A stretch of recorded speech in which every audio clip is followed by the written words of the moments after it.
اب وہ لوگ جو او سی ڈی والے ہیں، obsessive compulsive disorder والے ہیں، وہ ان تین صورتوں کے ساتھ کیا کام کریں گے؟ پڑھنا تو آپ نے اسی طرح ہے جس طرح آپ نے ایک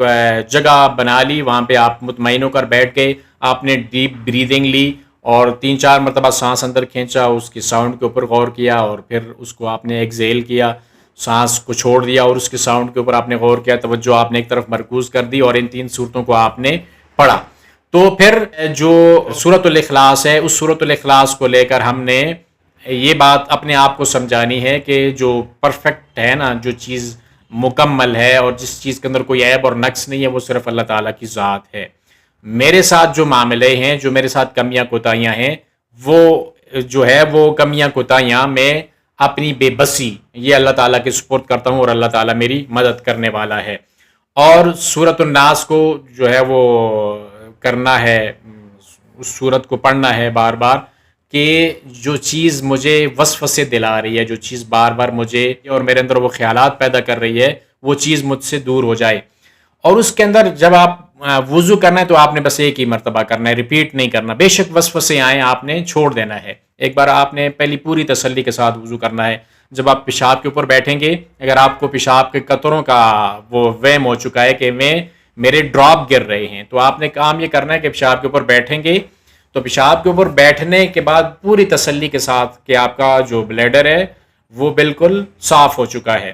اور جب آپ نے تسلی کر لی کہ میرا پیشاب ختم ہو چکا ہے، تو آپ نے پیٹ کے اوپر تھوڑا سا پریشر ڈالنا ہے. پیٹ سے نیچے کی طرف آپ نے ایسے پریشر ڈالنا ہے تاکہ وہ مثانے بلیڈر کے اوپر وہ پریشر پڑے. آہستہ آہستہ بلیڈر کے اوپر جب آپ ڈالیں گے، پریشر ڈالیں گے، تو بعض اوقات مثانے کی کمزوری کی وجہ سے ڈراپ پیشاب کے رہ جاتے ہیں کہ جو مثانہ خالی ہونے کے بعد جب اس نے کنٹریکٹ ہونا ہوتا ہے، سکڑنا ہوتا ہے، تو وہ صحیح طرح سے سکڑ نہیں پاتا، تو اس وقت کچھ ڈراپ رہ جاتے ہیں. جب بندہ اٹھتا ہے، مثانہ ریلیکس ہوتا ہے، تو اس میں سے کچھ ڈراپ جو ہیں وہ باہر نکل آتے ہیں. تو آپ نے اس کے اوپر پریشر ڈال کے مثانے کو خالی کر لینا ہے. جب آپ نے پوری تسلی کر لی، وضو آپ نے بالکل اچھی طرح سے کر لیا، ہاتھ دھو لیے اور جسم کو اچھی طرح پیوریفائی کر لیا، تو اب دوبارہ سے ریپیٹ یہ والا کام نہیں کرنا. بے شک وسوسے آئیں، آپ کا وضو ہو چکا ہے، بس آپ اسی کے اوپر یقین کریں کہ میرا وضو بالکل مکمل ہے. جو انگزائٹی اس حوالے سے ہو رہی ہے اس کو برداشت کرنا ہے، اس انگزائٹی کے پیچھے نہیں لگنا. بس ابھی مجھے وسوسہ آ گیا تو دوڑ کے دوبارہ سے وضو کر لینا ہے، نہیں، ایسا کام دوبارہ سے آپ نے نہیں کرنا، بلکہ آپ نے اس جو آپ کو انگزائٹی ہو رہی ہے اس کو برداشت کرنا ہے اور اس کا مقابلہ کرنا ہے. پھر ہم ذکر کے حوالے سے جب ہم ذکر کر رہے ہوں تو ذکر کس طرح سے ہماری سوچ، ہمارا جو تھنکنگ پیٹرن ہے اس کو چینج کر سکتی ہے. یہ جو ہم کسی بھی جگہ پہ بیٹھ کر اپنی توجہ کو ایک جگہ مذکور کر کے کچھ بھی وظیفہ کرتے ہیں، کچھ پڑھتے ہیں، قرآن پاک کی کوئی صورت پڑھ لیتے ہیں. ہماری بات ہو رہی ہے 3 صورتوں کی جگہ، تو ہم 3 صورتیں ہی اگر ہم پڑھ رہے ہیں تو یہ جو صورتوں کی ریسیٹیشن ہے اور اس کی جو تلاوت ہے بار بار پڑھنا، یہ ہماری ویگس نرو کو ریگولیٹ کرنے والا عمل ہے. اس کے ساتھ ساتھ آپ کی جو بریدنگ ہے، آہستہ آہستہ آپ سانس بھی لے رہے ہیں، تو اس وجہ سے آپ کا جو سانس لینے کی وجہ سے آپ کو وہ ایک ریلیکس موڈ کے اندر بھی چلے جاتے ہیں. پھر اس کے اندر جو آپ کا جو کارٹیسول لیول ہے وہ کم ہوتا ہے، آپ کی انگزائٹی کم ہوتی ہے اور پھر آپ کے جو ایموشن ہے وہ ریگولیٹ ہوتے ہیں. تو اس طرح سے آپ نے جب آپ پریکٹس بار بار اس چیز کی کریں گے تو یہ چیز آپ کو اتنا زیادہ فائدہ دے گی. تو یہ جتنی بھی تمام تر چیزیں ہیں، جتنے بھی تمام تر ہمارے نفسیاتی مسائل ہیں، وہم ہے یا خوف ہے یا خیالات ہیں، یہ تمام تر چیزیں ہم اس طرح پریکٹس کر کے اور ان کے اندر ہم روحانیت کو شامل کر کے، اسلامک سائیکو تھراپی کو شامل کر کے ہم ان چیزوں سے بہت اچھی طرح سے چھٹکارا حاصل کر سکتے ہیں. عقیدے کے لحاظ سے بھی ایک مضبوطی آئے گی اور اس طرح کے جو تھاٹس ہیں وہ آپ کے دور ہوتے رہیں گے. اور خاص کر کے جو انٹروزو تھاٹس والا معاملہ ہے یہ بہت زیادہ خطرناک ہے ایمان کے حوالے سے بھی، کہ انسان کو اللہ تعالیٰ کی ذات کے بارے میں بھی بدگمانیاں ہونے لگتی ہیں. تو اس لیے ان کا مقابلہ کرنا یہ بہت زیادہ ضروری ہوتا ہے، نہ کہ ان کے پیچھے چل پڑنا. اور یہ چیزیں اگر ہماری زندگی کے ساتھ زیادہ عرصہ تک رہ جائیں تو یہ چیزیں ہمیں بہت دور تک لے کر چلی جاتی ہیں، بہت زیادہ نقصان کرتی ہیں ہمارے دماغ کا. تو جو تھنکنگ پیٹرن ہے اس کو چینج کرنا بہت زیادہ ضروری ہے. جو فیئر ہماری زندگی کے اندر ایگزسٹ کر رہا ہے اس فیئر کو پروٹیکشن کی جو فیلنگ ہے اس کے اندر ہم نے تبدیل کرنا ہے کہ پروٹیکشن مجھے مل گئی ہے اور پروٹیکشن جو ہے وہ میرے خوف سے زیادہ مضبوط ہے. تو اس طرح سے ہم اپنے آپ کو اس چیز سے کر لیں گے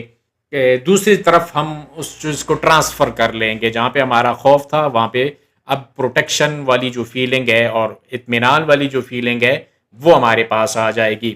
تو اسلام بھی بار بار ان چیزوں کو ریپیٹ اسی لیے کروا رہا ہے کہ نمازوں کے بعد بھی پڑھو, سونے سے پہلے بھی آپ ان صورتوں کو پڑھو. تو اس کے پیچھے کوئی فلاسفی ہے نا, صرف قرات تو نہیں کروانا چاہ رہا اسلام, تو اس کے پیچھے ذہنی اطمینان ہے اور ذہنی سکون ہے. اصل چیز جو ہے ہمارا جو معاملہ ہے, جو ہمارا مقابلہ ہے وہ ہمارے خیالات کے ساتھ ہے, وہ ہماری تھاٹس کے ساتھ ہے. یہ جو سوچ ہے نا, یہ جتنی زیادہ ڈسپرسڈ ہوں گی, جتنی زیادہ بکھری ہوئی ہوں گی, یہ آپ کی شخصیت کو اتنا زیادہ بکھیر دیں گی. آپ ان کو جتنا کنٹرول کریں گے, جتنا محدود کریں گے, اتنی آپ کی جو شخصیت ہے وہ نکھرتی رہے گی. آپ کا چہرہ شاش بشاش ہو جائے گا اور آپ کی باتوں کا انداز, آپ کے اندر وہ جو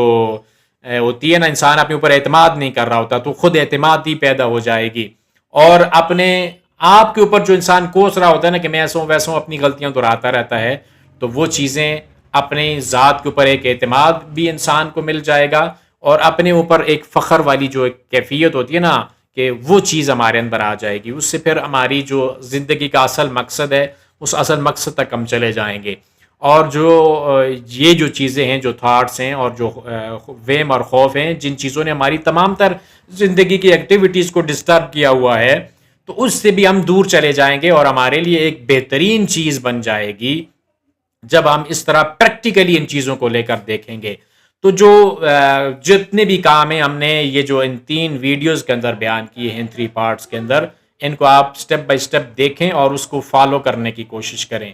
اور جب آپ اس چیز کو, ان سٹیپ کو فالو کریں گے تو آپ کی زندگی کے اندر بہت سارے معاملات کے اندر آسانیاں پیدا ہو جائیں گی. تو جتنے بھی معاملات ہیں, چاہے وہ آپ کا او سی ڈی ہے, obsessive compulsive disorder ہے, انگزائٹی ہے, ڈپریشن ہے, وسوسے بہت زیادہ آ رہے ہیں, یا آپ کا جو مختلف قسم کے وہم آپ کی زندگی کے اندر آ گئے ہیں, جادو کا, کسی کے پیچھے رہنے کا, سامنے ہر چیز کے اندر کوئی نہ کوئی بھوت جن ایسی چیزیں نظر آ رہی ہیں, تو یہ سارے وہم ہیں, ایسے وہم جو ہم نے اس سوسائٹی سے لے رکھے ہیں, یا تو بعض ایسی چیزیں ہیں جو ہم خود صفائی ستھرائی کا لحاظ نہیں کر رہے ہوتے, تو اس طرح کے وسوسے اور اس طرح کے خیالات, خاص کر کے جو فیئر آف جرمز ہے, جراثیم کا خوف,